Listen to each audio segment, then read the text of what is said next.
तो ये एग्जांपल्स करते हैं। पिछले वाले वीडियो में है ना इंटीग्रल का कौन सा फॉर्म देखा था अपन ने? नहीं, ये वाला फॉर्म देखा था।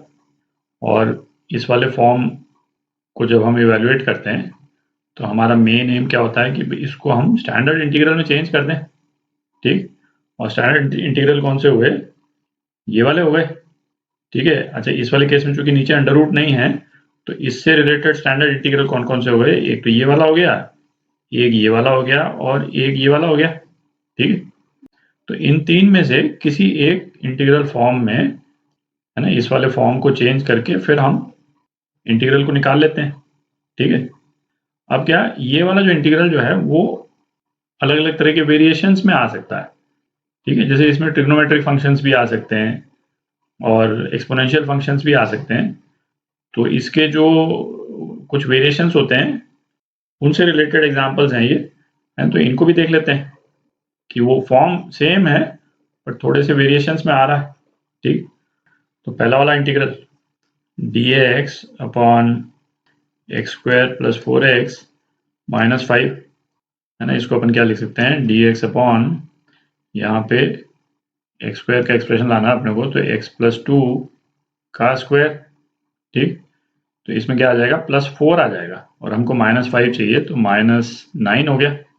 ठीक है, तो इसको इस तरह से लिख लेते हैं x प्लस 2 का स्क्वायर माइनस 3 स्क्वायर। तो अब ये किस वाले फॉर्म में आ गया? dx upon x square minus a square वाले फॉर्म में आ गया। ठीक है, तो इसका स्टैंडर्ड रिजल्ट जो है ना वो क्या होता था? स्टैंडर्ड रिजल्ट लिख देता हूँ यहाँ पहले, है ना, 1/2a ln mod of x minus a upon x plus a, है ना, प्लस सी, ये होता था इसका स्टैंडर्ड रिजल्ट। तो इसी रिजल्ट को यहाँ पे लगा देते हैं तो ये इंटीग्रल जो है वो क्या हो जाएगा? 1/2a, a क्या है? 3 है यहाँ पे, 1/6 ln x प्लस 2 माइनस ए, तो x plus 2 minus 3 upon x plus 2 plus 3, ये हो जाएगा, है ना, प्लस सी। तो इसको अपन क्या लिख सकते हैं? 1/6 ln x minus 1 upon x plus 5 plus c. ठीक, तो ये आपका आंसर। दूसरा एग्जांपल करते हैं।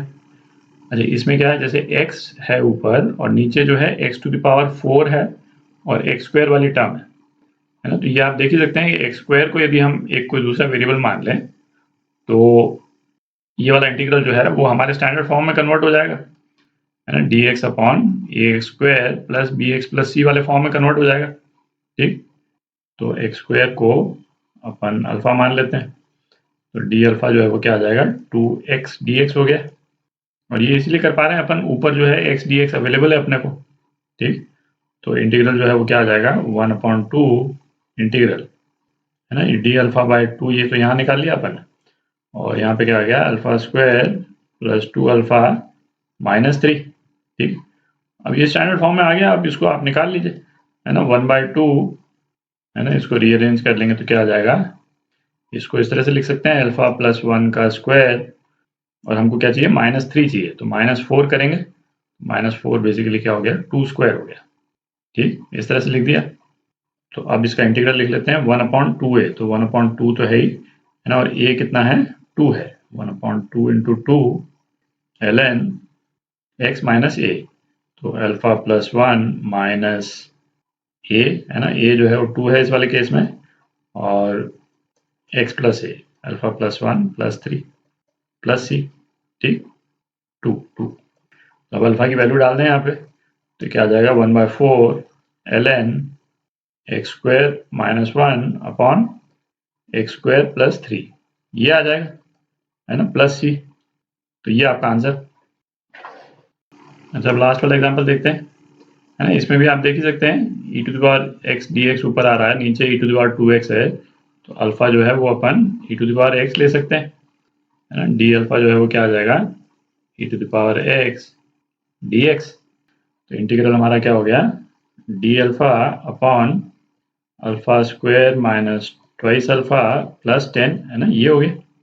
तो इसको रीअरेंज कर लें अपन तो क्या आ जाएगा? अल्फा माइनस 1 का स्क्वायर प्लस, है ना, इससे अपने को क्या मिलेगा? 1 मिलेगा, है ना, और 10 है तो 9 बच गया। 9 को अपन 3 स्क्वायर लिख देते हैं, ठीक। तो ये जो है वो किस स्टैंडर्ड फॉर्म में आ गया अपने पास में, एक्स स्क्वायर प्लस ए स्क्वायर वाले फॉर्म में आ गया, ठीक। और ये इंटीग्रल जो है इसका क्या होता था, 1/a tan inverse x upon a, है ना, प्लस c ये होता था। तो इसको लिख लेते हैं सीधा 1/a, तो 1/3 tan inverse alpha minus 1 upon 3, है ना, ये हो जाएगा प्लस c, है ना। अब अल्फा की वैल्यू डाल दें अपन, तो 1/3 tan inverse e to the power x minus 1 upon 3, ठीक, प्लस c। तो ये आपका आंसर। हमारा बेसिक फॉर्म जो है इंटीग्रल का तीनों केसेस में यही वाला है ना, उसी के थोड़े थोड़े वेरिएशंस हैं। तो वो आप फंक्शन देख करके, है ना, आपको पहचानना आना चाहिए। अगले वीडियो में, है ना, कुछ और वेरिएशंस करेंगे।